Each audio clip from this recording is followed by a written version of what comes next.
төменде көрсетілген төртбұрыштан белгісізді табыңыз дейді. Бұл пайызға байланысты есептер. Бізде мына жерде қараса төртбұрыш тұр ғой.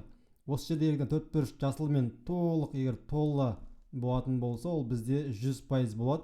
Сәйкесінше ол сан бізде 160-ға тең. Яғни 160 ол бізде 100% сан. Біз сол санның 52%-ын табу керекпіз. Мынау сан бізде x белгісіз болып тұр.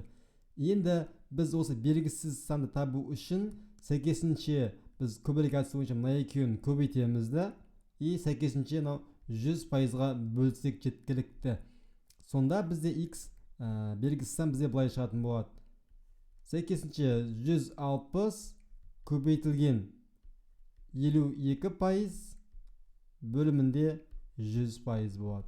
Міне осылай қарама қарсы тұрған сандарды көбейтеміз. Сәйкесінше бізде белгісіз сан табу үшін 100-ге бөлсек жеткілікті. Осы жерде біз бірінші қысқарту орындайық.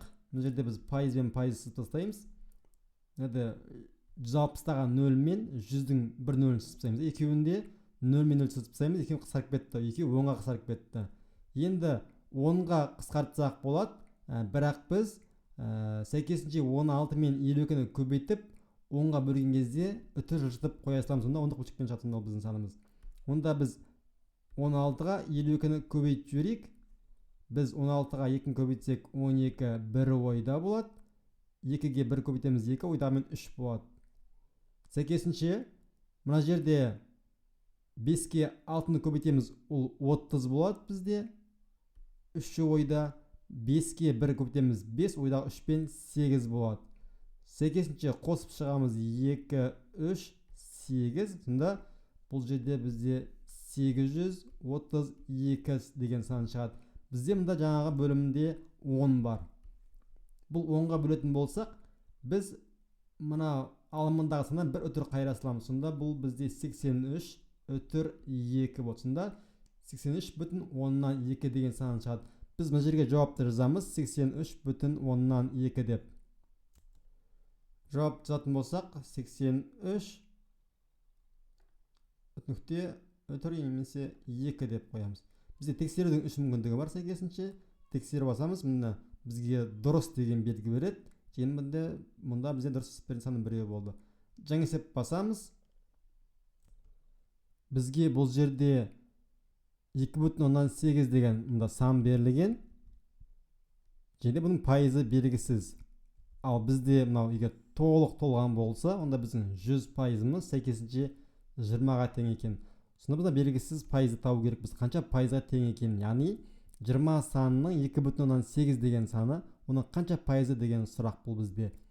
Сәйкесінше тура алдындағы әдіс бойынша шығарамыз. 2,8 бізде бұның астында біздің пайызымыз белгісіз.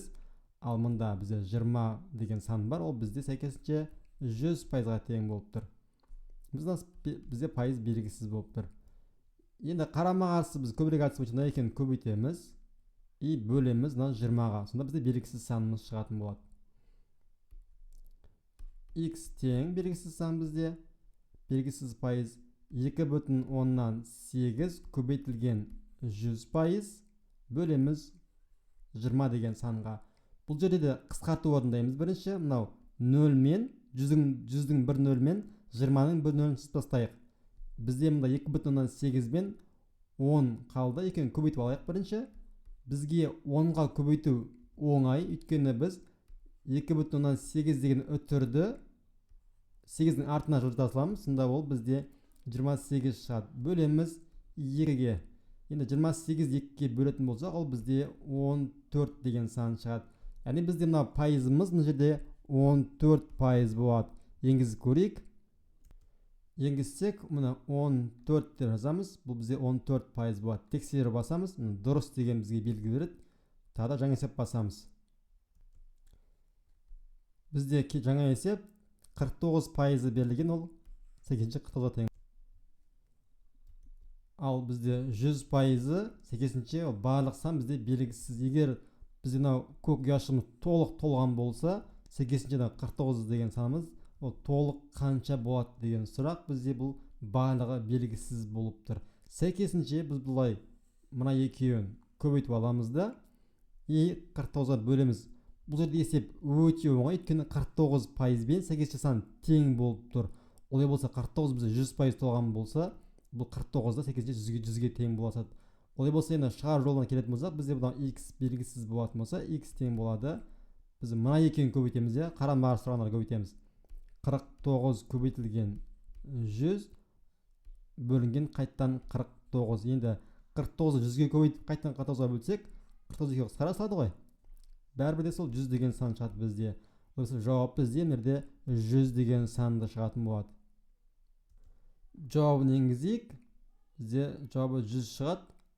Тексеріп басамыз. Міне дұрыс деген бізге белгілі. Дұрыс есептеген сан бізде 3 болды. 3 деп шығардық біз. Жаңа есеп басамыз. Міне дәл осылай осы әдістермен қайталап кете беретін боламыз. Мұнда 23-ті көбейтеміз 60-қа, бөлеміз 100-ге. Сонда сәйкесінше біздің санымыз шығатын болады.